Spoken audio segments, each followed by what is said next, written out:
Okay, think about this. The moment you hit send on that email, that proposal, that report, you're immediately being judged, invisibly. Mm-hmm. It's like this instant grammatical test. Exactly. And you either pass, keep your credibility, Right. or you fail.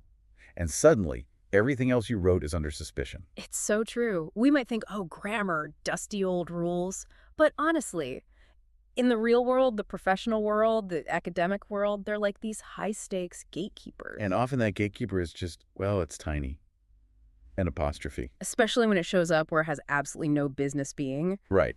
So I really want us to kick off today by tackling maybe the most common, definitely the most frustrating, and I'd say often the most costly grammar error out there. I think I know where you're going with this. It's two words. They sound exactly the same.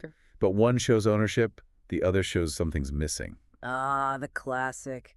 The infamous. It's versus it's. That one mistake. Yeah, it's a universal credibility killer. Sounds a bit dramatic, maybe. Not really when you think about it. Yeah. Well, no. Because whether it's that college essay, that final business report, maybe a technical document, getting those two mixed up, it's just the fastest way to signal maybe a lack of attention to detail. Or precision. Exactly. Precision. Our sources for this deep dive, these are academic writing guides, really focused on excellence. They basically treat this error as like the cardinal sin. It just suggests carelessness. So that's our mission today. We are going to dive so deep into this specific little corner of language, the whole world of possession, that you, listening right now, will hopefully never make that mistake again. Yeah, let's nail this down. We want to turn grammar mastery from, that tedious thing where you just memorize rules into an essential tool, something really valuable for just absolute clarity. And we're really zeroing in on two specific categories here: possessive pronouns and possessive determiners. You might have heard those called possessive adjectives too, right? That's right, same thing. Determiners, adjectives, these are the words like mine, yours. They're the ones that tell you who owns what. And we're going to lay down the law here. The critical, unbreakable rule. Which is? Unlike possessive nouns like the cat's toy, possessive pronouns, they never get an apostrophe. Never, ever. That's the bedrock. Get that right, and everything else kind of falls into place. Okay, so let's define the main idea first. Possessive words. Fundamentally, they're about making things smoother, more efficient. Yeah, they're shortcuts. They show ownership or maybe a relationship between things and people, or people and people. And they stop us from sounding incredibly clumsy. Oh, totally. Think about how they streamline things. If we didn't have them, we'd be stuck saying really awkward stuff. Like the example in the source. Instead of Randall says the pencil case is his, you'd have to say, Randall says the pencil case is Randall's pencil case. It's awful. So it's so clunky. Right. The word his just steps in and does all that work, makes the writing flow, makes it sound professional, efficient. And that's why getting these words right really matters. It's not just ticking a grammar box. Not at all. It's about clear, effective communication. Okay, so let's get into the next really big distinction. This is where, the structure of possession kind of splits in two. And understanding this split is absolutely key to knowing which word to use when. We have to really separate these two main types. The pronoun versus the determiner. Yeah, this functional difference, it's like the foundation for everything else in this area of English grammar. We have to think about what they actually do in a sentence. Okay. So think of one group as maybe the replacers. The replacers, I like that. And the other. The modifiers. Okay, replacers and modifiers. Let's start with possessive pronouns. Our sources call these the heavy hitters, the replacers. What makes them special? Well, the key thing is they stand completely on their own. They don't need a noun right after them because their whole job is to replace a noun phrase that's already understood. So they can be the subject of a sentence or the object. Exactly. Subject, object, complement. They function independently. And the main list here is mine, ours, yours, his, hers, theirs, and also whose. Right. So you can say something like the responsibility was theirs, and theirs just replaces their responsibility. Precisely. Or is this coffee yours? Right. Yours replaces your coffee. They're complete in themselves syntactically. Okay, that makes sense. Now let's pivot, the second category. Possessive determiners. The modifiers. Sometimes called possessive adjectives, remember? Right, the modifiers. And their job is totally different. Completely different. They modify, meaning they must come right before a noun, and they tell us something about that noun, specifically who it belongs to. They can't stand alone. Nope. If you just said, I picked up the sentence just stops. It's incomplete. You need the noun. I picked up my keys or I picked up my bag. Exactly. And the list of these determiners is a little different, and this is where we need to start paying close attention because there's some overlap. Okay. The determiners are my, our, your, his, her, its, their, and whose. Okay, wait a second. I noticed this in the source material, too. His and whose. They're on both lists. Ah, good catch. They're on the pronoun list, the replacers, and the determiner list, the modifiers. Why do those two get to keep the exact same form? Others change, right? Like my becomes mine, her becomes hers. That's a really great question. It basically comes down to how English simplified over time. For most pronouns, yeah, you needed a distinct form for the standalone possessive. I gives you my as the determiner, and mine is a pronoun. Okay. But well, it just developed early on to do both jobs. It's versatile. You can say, that is his car. That's the determiner modifying car. Right. And you can also say, that car is his. Now it's the pronoun. Standing alone. The form doesn't change. It's just a kind of structural convenience, really. And whose works the same way. Exactly the same logic. Whose looks identical, whether it's modifying a noun, like whose phone is ringing. That's the determiner. Right. Or standing alone, like, whose is this? The pronoun. Yeah. So it's just an exception in the spelling, the form. But the function, still strictly defined. If it comes before a noun, it's a determiner. If it replaces the whole noun phrase, it's a pronoun. Simple as that.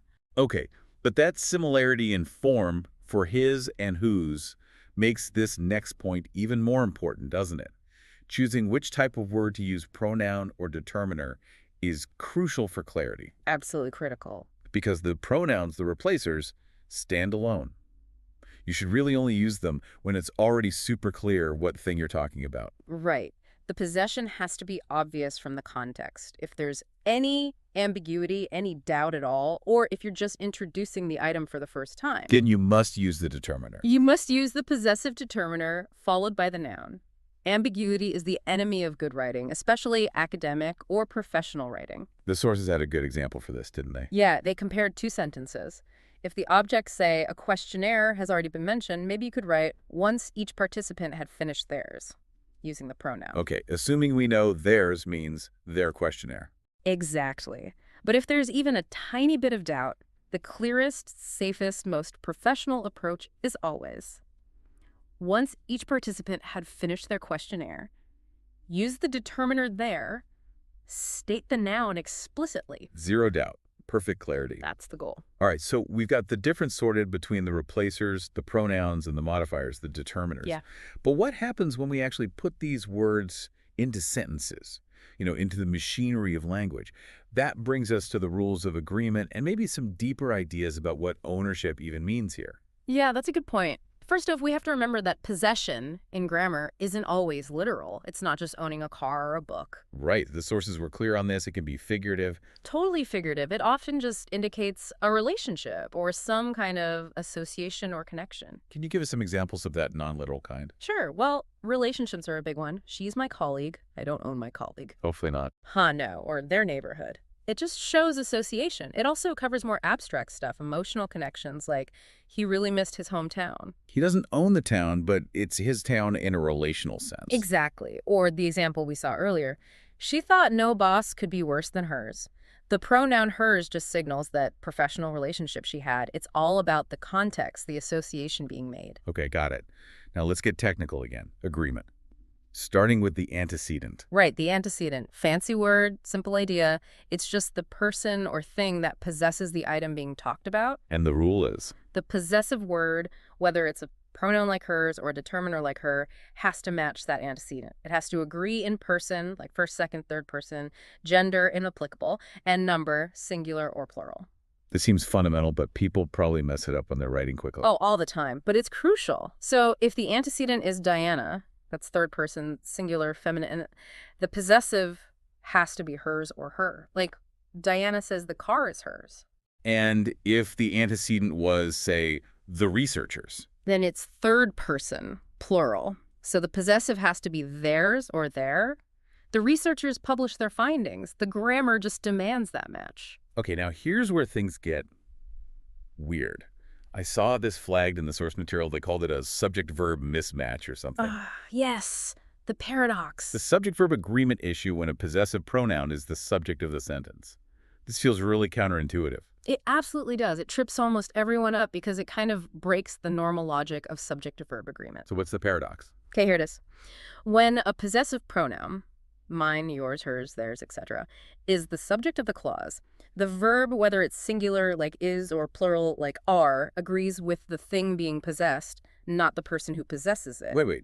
Let me get this straight. So if Diana owns 3 cars, and I say hers, meaning her cars, I'd say hers are blue. Exactly.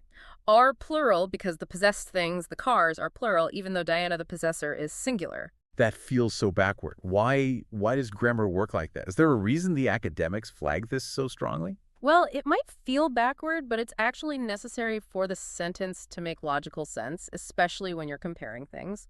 Remember, that possessive pronoun, hers, is just a stand-in. A replacer. Right. It's replacing the full phrase, her cars. Grammatically, the verb has to agree with that implied noun, the cars. If the verb agreed with the possessor, Diana, you'd end up saying hers is blue, referring to multiple cars, which sounds, well, wrong. Okay.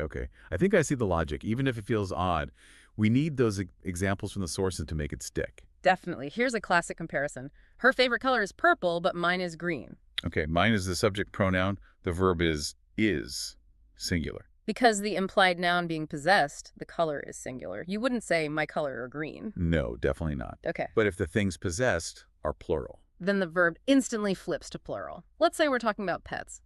Your dog seems friendly, but mine are a bit shy. Mine is the subject, but the verb is are plural. Because the implied noun, the pets or dogs being possessed, is plural. Paying attention to that implied singular or plural nature of the thing owned is really key for accuracy, especially in more formal or complex writing. And related to agreement, the sources also warned about ambiguity, right? When the antecedent itself isn't clear. Oh, yeah, that's a huge pitfall. If the antecedent, the owner, is vague, the whole possessive structure falls apart. Imagine reading this. The committee and the chair presented its recommendations. It is singular, but there's a committee and a chair who owns the recommendations. Exactly. The singular, it makes it sound like maybe only the chair owns them or some single entity. It ignores the committee. It's ambiguous and grammatically incorrect because the antecedent is plural. So how do you fix that? You have to use the plural possessive to match the plural antecedent. The committee and the chair presented their recommendations. Clarity restored. Number disagreement leading to ambiguity is a massive red flag for any editor or careful reader. Okay, and still on agreement, let's talk gender neutrality. This is where theirs becomes really important, isn't it? Incredibly important. Theirs and the determiner there is doing double duty now. Yeah. It's still the standard plural possessive pronoun. The results are theirs. Right. But critically, it's also become the standard, widely accepted singular neutral pronoun. You use it when you're referring to someone non-binary, or simply when someone's gender is unknown or just not relevant to the point. So it helps us avoid those awkward his or her constructions. Exactly. Instead of saying each student should bring his or her own laptop, Which sounds clunky. you just say each student should bring their own laptop. It's concise, it's inclusive, and it's just standard usage now in most contexts. Good. Okay, one last specific case, ones, Yeah. with an apostrophe. This looks like it breaks the no apostrophe rule for pronouns. Yes. Ones. It's the possessive form of the indefinite personal pronoun one, as in, one must do one's best. So why they have... Because one isn't quite in the same category as personal possessive pronouns like mine or yours. It refers to a generic person, anyone. So its possessive form works like a possessive noun. It takes the apostrophe as. It's an exception, but a logical one. Kind of. Think of it this way. One behaves more like a noun in this possessive structure. A quick check. Can you substitute anyone's? Anyone must do anyone's best. It works. So, ones with the apostrophe is correct. It's a specific case for that indefinite pronoun. All right, now for the part we've really been building up to, the apostrophe minefield. Dun, dun, dun. Seriously, though, if you, listening, take only one single thing away from this entire deep dive, it probably should be this. The absolute, universal, non-negotiable rule about possessive pronouns. This is where, as you said earlier, careers can get subtly nudged off track by just one tiny misplaced mark. So what is that rule hammered home? It has to be treated like gospel. Yeah. Possessive pronouns never, ever use apostrophes. No. I really can't say it enough times. Never write yours. Never write theirs. Never write ours or hers. These spellings, they're not just typos. They're seen as significant errors. The mistake is kind of understandable, though, isn't it? Our brains get trained by possessive nouns. Like, exactly. We write Sarah's report or the company's policy, so we think logically we should write yours or theirs. It seems parallel. But the possessive pronouns, words like yours and theirs, they were formed differently. They already have the possessive idea built right into them. They don't need the extras signal. It's like an inherent possession. Right. And the confusion is so strong, it actually leads to something called hypercorrection. What's that? It's when people put the apostrophe in because they're trying really hard to be grammatically correct. They think they should add it, mimicking the noun rule. And that naturally brings us right back to the biggest trap of all. The Mount Everest of apostrophe errors. It's versus it's. Okay, let's spend some serious time here. We need to make this crystal clear, like an airtight memory aid. Let's break down the different scenarios. Scenario 1, it's no apostrophe. Okay. This is the straightforward possessive determiner. It signals that something belongs to or is associated with an animal or an inanimate object. It basically steps in for his or her when the owner isn't a person. Give us some solid examples. Okay. Maybe in a formal report. The committee published its findings. The findings belong to the committee and it. Right. Or something more descriptive, the cat stalked its prey. The prey belongs to the cat. Makes sense. Or even talking about a document itself, the research paper outlined its methodology in the first section. The methodology belongs to the paper. So the absolute test here is substitution. Yes. If you can mentally replace its with his or her, and the sentence still basically means the same thing, even if grammatically awkward because the owner is a thing, then you need the form without the apostrophe. Okay. Test pass for those examples. Now, what about it's used as a standalone pronoun? You mentioned the list earlier. Right. Technically, yes, it can function as a possessive pronoun, like the choice is its. But our sources, and frankly, most modern style guides, really classify this usage as archaic. It sounds incredibly stiff and awkward today. So the advice is just avoid it. Pretty much. For clear professional writing, just stick to using its no apostrophe as a determiner, modifying a noun that comes right after it. Much safer, much clearer. Okay, good advice. Now, scenario 3, it's with the apostrophe, the contraction. This one is simple but vital. It's with an apostrophe is always a contraction. Always, always, always. You use a shortened form of 2 words. Exactly. It's short for it is or it has. That apostrophe isn't showing possession, it's showing that letters have been removed. And the memory aid here is the contraction test. Contraction test, absolutely foolproof. If you cannot expand it's back out to it is or it has in your sentence, then you've used the wrong word. You need the other one. Okay, let's test that with some examples. Sure. Standard use. It's important to proofread carefully. Does it is important work? Yes. So apostrophe is correct. Okay. How about using it has? The company policy changed, but it's been communicated poorly. Does it has been communicated work? Yep. Works perfectly. Apostrophe correct again. One more, maybe more casual. Wow, it's raining again.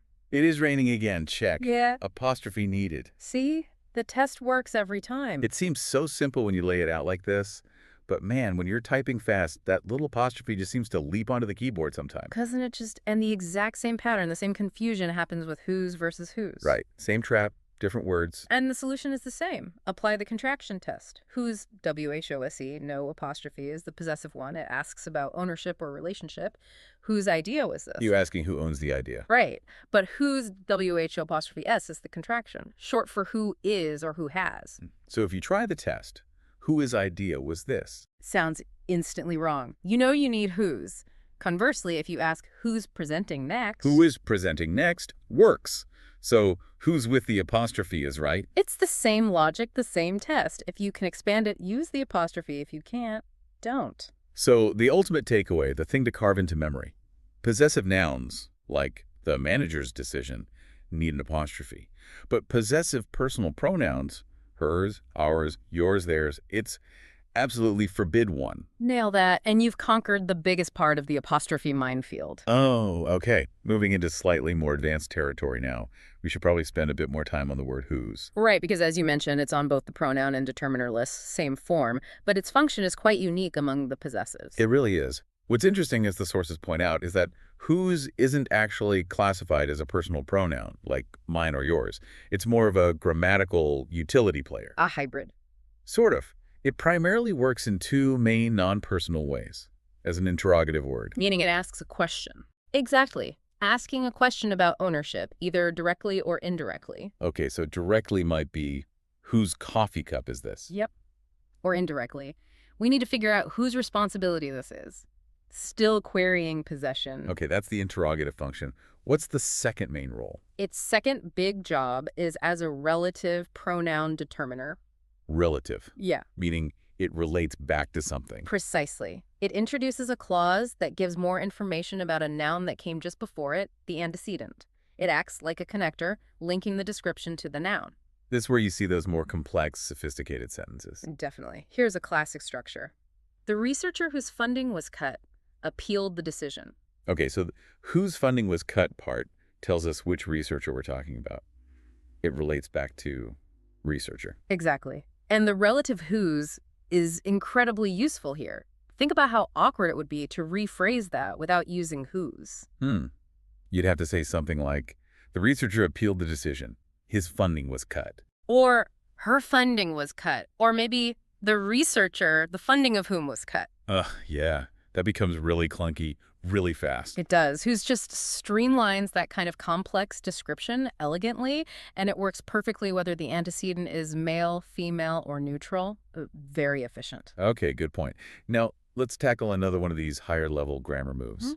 Double possessives. Ah, the double genitive, as grammarians sometimes call it. It sounds kind of redundant, double possessive, but it actually has a specific, quite neat function, doesn't it? It does. It's a really unique structure in English, and its main purpose is to add a subtle layer of emphasis or nuance to ownership or association. And how is it formed?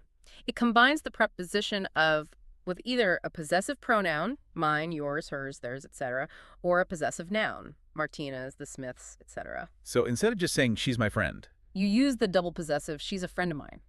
Okay, but why? Is it just a longer way to say the same thing? Not quite. That structure, a friend of mine, carries a slightly different nuance. It often implies selection from a larger group. If I say, she's my friend, I'm just identifying her connection to me. But if I say she's a friend of mine, it subtly suggests that I have other friends too, and she is one member of that group. It emphasizes the one of many aspect. Ah, okay. So it adds this layer of belonging to a set. Kind of, yeah. Or a particular type of connection. Same logic applies if you use a possessive noun. That was an idea of Sarah's. Meaning Sarah's had other ideas, and this is one of them. Exactly. It highlights that association within a potential group. That's why it's common in conversation. It adds this subtle flavor. But there's a warning here, right? A caveat from the sources about when not to use it. Yes, a pretty important one. Generally speaking, you should avoid using double possessives with inanimate objects. It just tends to sound a bit unnatural or overly fussy. The structure seems to work best when emphasizing a personal connection or relationship. So the source specifically advised against saying something like a book of mine when you just mean one specific book you own. What's the better way then? Usually cleaner just to use the determiner, she's reading one of my books, or simply my book. The double possessive is really best reserved for people, relationships, associations where that one of nuance feels natural. Okay, that's a good practical tip. And just to loop back, connecting all these advanced points to where we started, we still need to be crystal clear when using those standalone possessive pronouns, the replacers like ours, or theirs. Always circle back to clarity and context. If you decide to use a standalone pronoun, the reader absolutely must be able to figure out the implied noun instantly without any guesswork. So if you write, we finally found ours, everyone needs to know immediately if you mean our keys, our seats, our documents. Exactly. If there's any chance of confusion, just default back to the safer option. Use the possessive determiner followed by the noun. We finally found our keys. In any kind of important writing, clarity always beats trying to be overly concise if it risks ambiguity. Okay, for this last major section, let's zoom out a bit. We've been deep in the weeds of grammar apostrophes, agreement, pronouns, determiners. The nitty-gritty. Exactly. But how does all this connect back to the real world for you, the listener? Why does this level of precision matter so much, especially now, In this age of AI, constant information, constant writing. That's the crucial question, isn't it? These seemingly tiny grammatical points, like knowing it's instinctive, they become incredibly important because of what you might call the credibility economy. The credibility Yeah, economy. yeah. Every piece of writing you put out there now faces this intense scrutiny, not just from humans, bosses, clients, professors, but also from automated systems designed to spot errors, inconsistencies, and maybe even lack of authenticity. Right. Our source material really highlighted this whole ecosystem that sprung up around perfecting written work. It's huge. You see massive demand for tools focused purely on rooting out flaws. Things like plagiarism checkers, using the same software universities use, designed to catch accidental plagiarism. And now, even more advanced AI detectors, specifically built to detect AI-generated content like ChatGPT. And when you're trying to argue that your work is original, that you did the thinking, that you crafted the argument, well, technical precision becomes your first line of defense. How so? Think about it. A document filled with basic errors, confusing its and its, messing up subject-verb agreement with possessives, using their incorrectly for a singular person, it just screams carelessness. Or worse, intellectual slockiness. And the implication is, if the writer couldn't even get the basic grammar right, Why should the reader trust the complex ideas, the data, the analysis being presented? It undermines the whole message. it's interesting to think how a simple grammar mistake might even flag something for an AI detector. Well, it's often about patterns. Consistent basic errors, like always getting its wrong, can look statistically unusual compared to polished human writing. It might suggest the text wasn't carefully reviewed or edited, potentially raising a flag for low quality or even non-human generation, depending on the system. And the existence of these super fast editing services seems to prove the point about the demand for perfection. Absolutely. The sources mention things like human proofreading services that promise what results in just 3 hours. Yeah, and right alongside that, AI proofreading tools claiming they can improve your entire paper within 5 minutes. It's fascinating, that contrast. It is, but what does it tell us? It tells us that error elimination is non-negotiable now. The tolerance for mistakes, especially in professional and academic settings, is incredibly low. Whether you use a human expert or a sophisticated AI tool, the underlying message is the same. Mistakes, including basic possessive errors, must be fixed. Flawlessness is becoming the expected baseline. And it's not just about getting your own words right. Yeah. The pressure extends to how you handle other people's ideas too, right?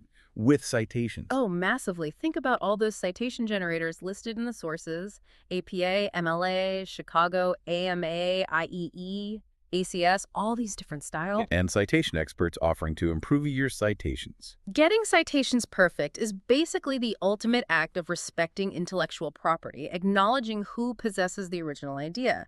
If you mess up the format, a comma instead of a period, wrong italics, incorrect parenthetical info, it's not just a cosmetic slip-up anymore. Why not? Because automated grading tools and meticulous human reviewers check these details rigorously. A citation error is, in a way, an error in recognizing ownership. And because the tools to get it right are so readily available, the expectation for accuracy is higher than ever. There's less patience for getting it wrong. So wrapping this all together, what does it mean for you, the listener, the writer? It means that mastering these details, like possessives, isn't just about passing a grammar test in school. It's a direct route to being taken seriously in your field. It ensures your ideas, your arguments, your research, Yeah. they get judged on their actual merit. Exactly. Not dismissed because of sloppy grammar errors that create doubt.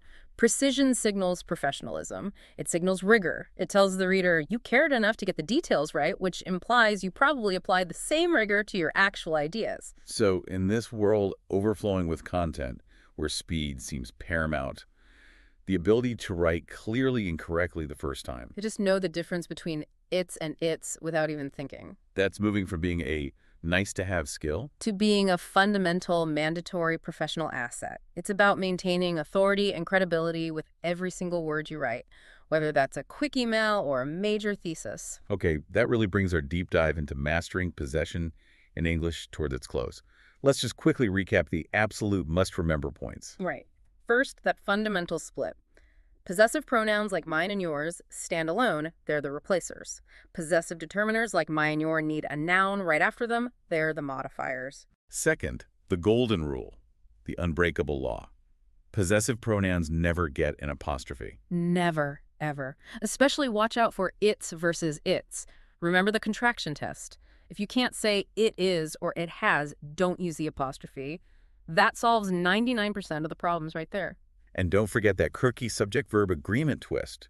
When a possessive pronoun is the subject, the verb agrees with the thing owned, not the owner. Right. Mine is purple for a singular thing. Mine are purple for plural things. Crucial for making comparisons sound right. Okay, and finally, we talked about how ownership in language goes beyond just literal stuff. It's about relationships, connections, even just making sentences flow better.